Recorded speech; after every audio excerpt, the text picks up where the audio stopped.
Well, fiat currency, of course, is a currency that exists at the dictate or by fiat from a government.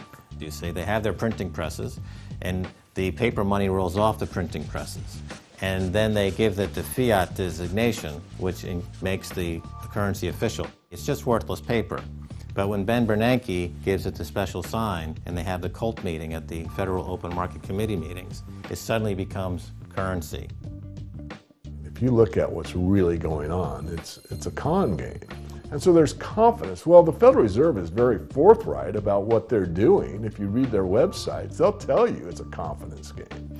They tell you that there's no intrinsic value in their money. They'll tell you that they print it backed by absolutely nothing. They actually display all these facts.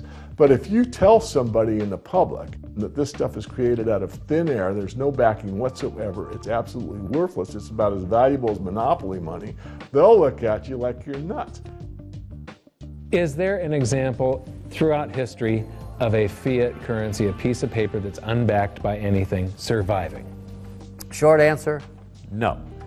Long answer, no. And here's why. When Addison Wiggin took over at the Daily Record, when they got cranked up, Bill Warner asked him to catalog all of the fiat currencies throughout history and what happened to each of them. Addison dutifully went to work. Within a short period of time, he had gone through the alphabet. All the fiat currencies that started with the letter A were done. They all went to zero. He was halfway through the letter B, and all the fiat currencies that started with the letter B, and there were 600 of them in just the first letter and a half of the alphabet, and every single one of them went to zero.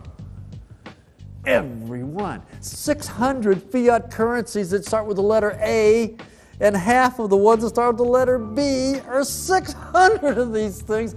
Not one ever came close. You think this one, the United States dollar, is going to be the first one after all that? I don't think so. No. No currency, fiat currency, has ever survived. None. The thing about money is there actually is a fairly well accepted definition of what money is. The question is, as you apply that definition to particular things that people claim to be money, do they fit the definition?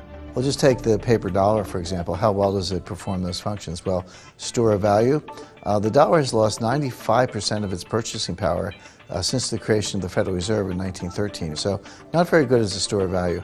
One of the things I do is just a way to get the audience's attention is I have a slide, and there are three pictures on the slide. One is a pile of monopoly money. The other one is a pile of Federal Reserve notes, what Americans would call paper money. The other one is a solid gold American Eagle 1 ounce coin.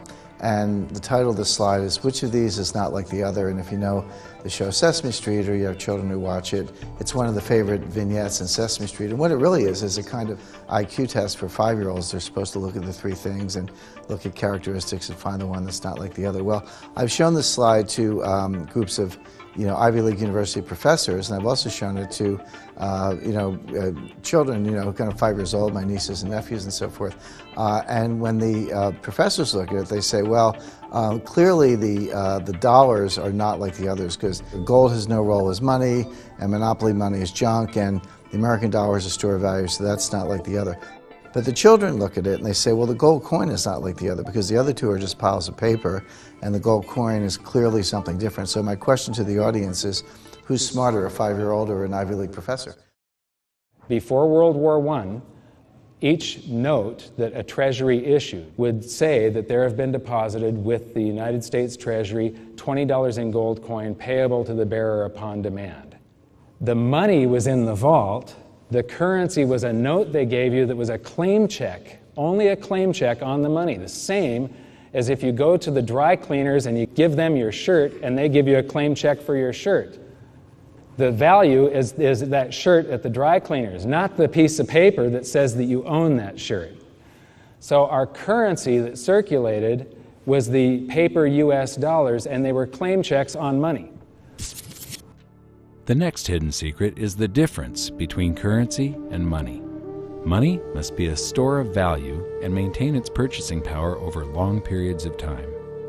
As we progress through this series, you'll learn that national currencies are really a tool used by the government and the financial sector to leech away your time and your freedom by stealing your purchasing power.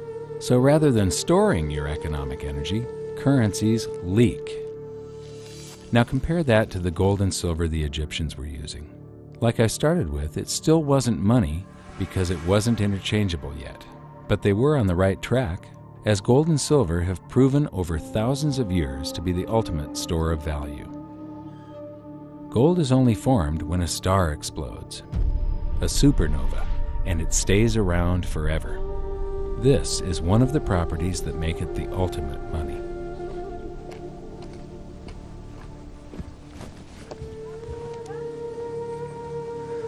You know, people are amazed that after 5,000 years, the pyramids are still here. But what I'm more amazed at is that the currency that the people that built this were using, that currency, that gold and silver that they were using in trade on a daily basis, is still around today. It may have been melted down and re-refined and it's in a coin or a bar or in some piece of jewelry, but it's still with us today and it still purchases something. Yes, it is the ultimate money because there is nothing else even in the same league. It's divisible, it's permanent, it's a store of value, it's a unit of account. It's got everything you want out of money, but it doesn't go away and it can't be increased. That is what makes gold the most beautiful money of all. What more could you ask out of a money? It keeps governments under control. You can maintain a solvent system. Governments don't like gold at present because they're getting away with the fiat currencies, and they'll do everything they can to discredit it as an asset class. I mean, my goodness, gold has outperformed the Dow Jones Industrial Average in each of the last 7 years, yet it's not considered a legitimate asset class. Why? Again, it's the fear that maybe gold will be imposed on the system, that it will constrain government ability to spend beyond its means. They can't print it. They can't print it, no. The proper definition of inflation, I use Milton Friedman's definition. Inflation is an expansion of the currency supply. Deflation is a contraction of the currency supply. If you expand the currency supply, eventually prices will rise. And if you contract the currency supply, eventually prices will fall. This is a pool, but it's not a pool of water. This is the currency pool. And these are prices. And if you expand the currency supply, prices like a sponge in water have to rise to suck up the excess currency. Governments never stop printing more currency and adding currency to circulation. Therefore, prices keep on going up, not because the stuff that you're trying to buy is changing. The real estate doesn't change. What has changed is the currency purchases less and less. It's the currency going down, not prices going up. The truth is, what we have that makes our world work right now is a big story. None of it's real. It's all just promises. And if you think about it, that's how currency began to work in the beginning. You know, before we had currency, we had barter. I'll give you 3 coconuts and you give me 4 fish, because that's kind of a fair exchange on coconuts to fish. But that got complicated, so we had to invent this thing called money to be a divisible, portable medium of exchange. And the challenge is that we lost that a long time ago, when we lost having things of value be our currency, and now we have this thing called numbers and accounts. But trust me, it is not real. It's a big made-up story. Rise when money is corrupted. I'm here at the Bundesbank Money Museum in Germany, and this is one of the best museums I have ever seen. Right at the very beginning of the museum, you walk in and it starts with barter. You know, originally the first form of currency was livestock. The problem with livestock, though, like for instance this cow, if I traded this cow to you for something and somebody else wants to trade you something else that's of much lower value, you can't make change. A system that relies on barter is very inefficient because you not only suffer from the problems of divisibility, you also rely on the hope that you will find someone who has a good or service that you need, who wants something that you have at the same place and at the same time. In economics, this is called the coincidence of wants. Now add the fact that most goods have a shelf life before they perish, and you can see why barter systems held mankind back for so long. So what was it that solved the coincidence of wants and propelled us out of the Stone Age and into space? It was the invention of money. Money is not evil. It is a magnificent tool that allows us to trade our specialized skills and to store our economic energy. Without it, we'd be struggling to feed ourselves each day, and our average lifespan would still be 30. In episode 1, we learned that real money has to fulfill certain properties in order to function. But 2,600 years after its emergence, people still confuse money with currency, even the so-called experts. So they've got here some of the things about what money is. The first example here is money is whatever goes. So, in earlier cultures, commodities such as cattle, stones, or metals were used as money. Buyers took the value of the goods on trust when making their purchase. Today, too, money is a question of confidence. So, the currency, today isn't money, today we're using currency, but the only reason it has any purchasing power whatsoever is because yesterday your experience was that it purchased something. So you have faith that it's going to purchase something tomorrow. Otherwise, it has no value. Whatever form it takes, reliable money has two characteristics. It is genuine and it is stable. People can rely on its value. Well, you know, what fiat currency around the planet has maintained its value? They all fall in value. So right away you can see the difference. They're talking about currency here. And when they say it's genuine, I mean, what is genuine? A counterfeiter, somebody that's running their own printing press in their basement, is making genuine notes as far as he's concerned. I mean, they're genuine counterfeits. These things that just come off of a printing press, well, yeah, it's a genuine lie from a central bank or a government that you've got something that's going to store value for you, because it doesn't over long periods of time. It loses value. Gold, banknotes, and electronic money, meaning electronic currency, may be stored, divided up, or transported. As its material value has declined over time, its genuineness has had to be beyond question. Well, this one says that it's got to maintain its value, and right here they're contradicting the next one. The one thing here, gold, is the only thing that they're talking about that has not lost its value. In the past, rare goods were used as money. Today, central banks must ensure that the supply of money is restricted. Well, what are they doing all over the planet today? They're lifting all the restrictions on how much currency they're creating. They're flooding the planet with currency. The next display shows the usual museum pieces that are described as commodity money: cowrie shells, representative axes, cocoa beans, and the like. While these work better than barter, none of them were actually money because they all had a weakness: one or more properties of money that they couldn't fulfill. Therefore, they are commodity currencies, not money. Some of these were widely used right up until the beginning of the 20th century, and there's some stuff here that I haven't seen before. Here's something very interesting. This brick of tea, its value is in the intrinsic. It's in the commodity that you're using. It's the tea. But this one has a certain fungibility to it. Each unit would have the same value, and you can make change. You can snap these things apart into units of 6. It's portable. It's not that heavy. This fulfills quite a few of the functions of money. I would not imagine that it's that durable. It probably doesn't wear that well. And now we come to the emergence of real money. Here we have little pieces of metal, just little pieces that have been broken off of bars or something that was cast, other little blobs of metal that were traded as a currency. You know, they had purchasing power, they had an intrinsic value, but they still weren't fungible, which means interchangeable. Every one of them had a different value. You can see that some of them have a higher silver content, some of them have a higher gold content. These are called electrum. It's a mixture of gold and silver, naturally occurring. What you notice is that this is from the 7th century BC, and then between the 7th and the 6th century, we're talking about somewhere between 680 and 630 BC, the emergence of true money. Here we've got 4 coins. The large one is a 1/3 stater coin, and the other 3 are 1/6 stater coins. Each unit is interchangeable. It's now a unit of account.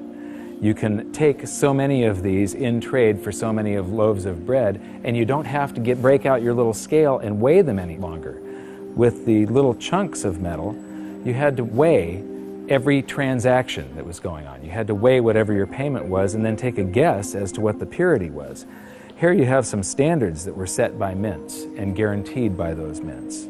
These are a unit of account. They're fungible. Every one of them is interchangeable. They're portable, they're durable in your pocket over long periods of time.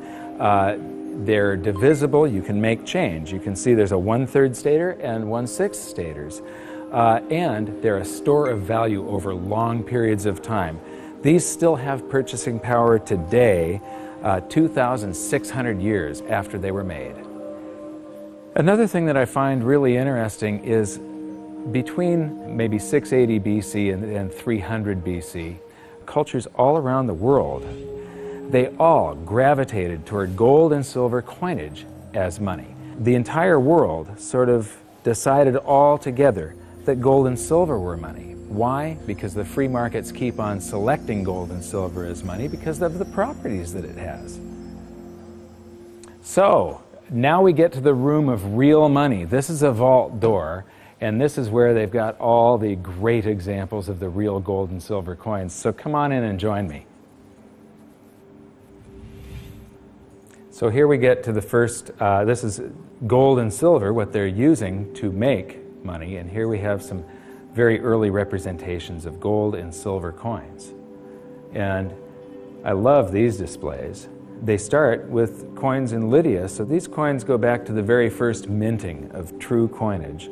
So here we have the starting of the 6th century BC, and then it goes up to the 3rd century, and then from the 5th to the 11th century, and the 13th to the 15th century.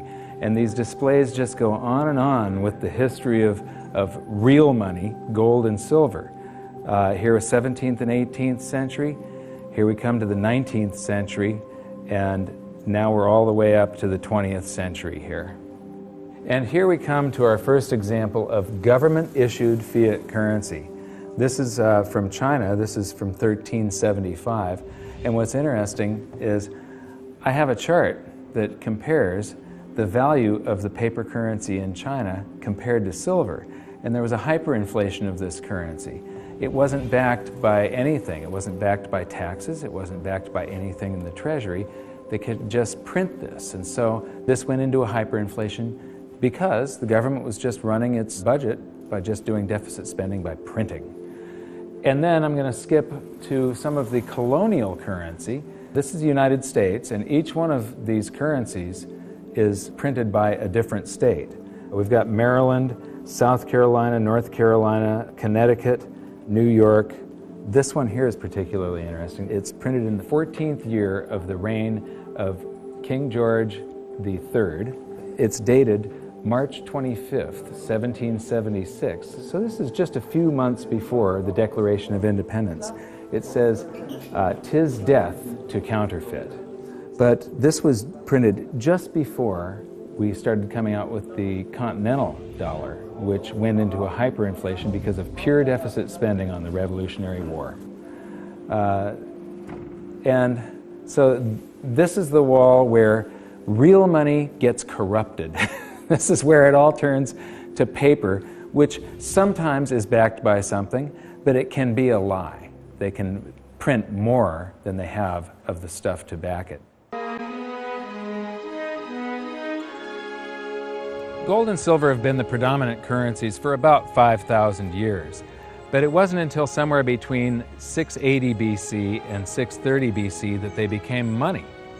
That's when they were minted into coins of equal weights somewhere in Lydia, where each coin was the same size and had the same weight. This made them interchangeable. It's called fungible.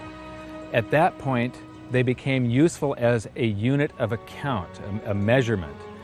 You could price a good or a service in those gold or silver coins in a certain number of them. and it was always the same for anybody whenever they were buying that good or service. But it wasn't until they made their way to the world's first free market society, the prototype of democracy, the cradle of civilization, Athens, that they exploded in use. Suddenly, money found its natural home, the free markets. Athens was the first society to have a working tax system and free markets. This enabled them to rise to the pinnacle of civilization. Their prosperity allowed them to create great works of art and achieve a level of architecture and engineering that the world had not yet seen. Here we are 2,500 years later, and people are still in awe of their achievements. It was truly a fantastic period in human history, and the Athens star shone brightly for many years. So this begs the question, what went wrong? How did such a great and powerful civilization fall? The answer lies in the same pattern that we see throughout history: too much greed and too much war. It was when the Athenians got involved in the Peloponnesian Wars, a war with Sparta, that their monetary problems began. First, they lost access to their gold and silver mines. They were also paying armies that were on foot, and they were miles and miles away from Athens. So as they pay their armies to buy goods and services from the local populations, a deflation occurs in Athens because they're sending all of their coinage out of the city. Then they started debasing their coinage to pay for the war. If you take in 1,000 coins in taxes, and then you melt those down, those gold coins, and you mix 50% copper into your gold, now you can mint 2,000 coins. So if you take in only 1,000 coins, but you spend 2,000 coins, what is that called? That is deficit spending. Athens began to do that during this war with Sparta. They also had these great public works, which were very expensive, and they finished the Temple of Athena Nike during the truce in the middle. There was a 6-year truce in the middle of this 27-year war. So they didn't stop their great public works and allow their market economy to heal from the expense of this war. As they debased their coinage, people would take the new debased coins at face value at first, until there were a whole bunch of those.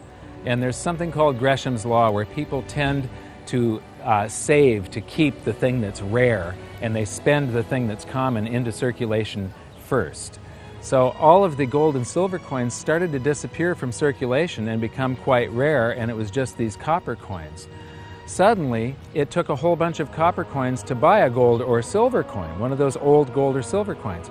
This is the first time that gold or silver ever had a price. Before that, everything was measured in a weight of gold and silver. So a large factor in Athens' downfall was the expense of war, the expansion of empire, the debasement of their currency, the eventual inflation that was caused. You know, they minted these coins until they became nothing but flecks of copper. This was actually the world's first hyperinflation. And what it did was it financially debilitated Athens to the point where in 404 BC they surrendered to Sparta. And eventually they became nothing but a satellite of Rome. The thing that amazes me is how history just keeps on repeating and repeating and repeating, and we never learn from all of our stupid mistakes. We just repeat the same stupid mistakes over and over and over again. Today we are doing the same thing that the Athenians did that caused the loss of their great culture. We're doing the same currency debasement. We're doing the same deficit spending, and it's for the same reasons. It's for war and it's for great public works. The interesting thing about the Peloponnesian War was how it started. I would say one of the interesting parallels is that it started really with Athens at its height and with a level of hubris that set them down the road towards ruin. Perhaps they felt that they were, superior, couldn't make a mistake, exactly. They knew better. Exactly, and they ended up destroying their society as a result. It's a road that we're going down today, right? I think absolutely. Yeah. There was a play written shortly after the Peloponnesian Wars about the worthlessness of the copper flecks that were their coinage at the time. So we go from gold and silver, very high value money, to a currency that has a face value. And it's the first example that I can find in history where a war and great public works were being funded through deficit spending. What you've just seen is the first recorded example of one of the most predictable hidden secrets of money, the 7 stages of empire. It's a long-term cycle that echoes throughout history right to this very day and is basically a societal pendulum that swings from quality money to quantity currency and back again to quality money. It always plays out in 7 stages. It always ends with gold delivering a knockout blow to debased currencies. And it goes like this. Stage 1. A country starts out with good money, which is either gold or silver, or it's backed by gold or silver. Stage 2. As it develops economically and socially, it begins to take on more and more economic burdens, adding layer upon layer of public works. Stage 3. As its economic affluence grows, so does its political influence, and it increases expenditures to fund a massive military. Stage 4. Eventually, it puts its military to use, and expenditures explode. Stage 5. To fund the war, it steals the wealth of its people by debasing their coinage with base metals, or by replacing their money with currency that can be created in unlimited quantities. Stage 6. The loss in purchasing power of the expanded currency supply is sensed by the population and the financial markets, triggering a loss of faith in the currency. Stage 7. A mass movement out of currency into precious metals and other tangible assets takes place. The currency collapses, and gold and silver rise in price as they account for the huge quantity of currency that was created. This stuff just keeps on happening over and over and over again, and part of it is caused by the 4-year election cycle. All of the politicians are worried about what's going to happen on their watch, and they push all the problems forward to the next administration. They really don't care what's going to happen out in the future. They care what's happening, how they're remembered.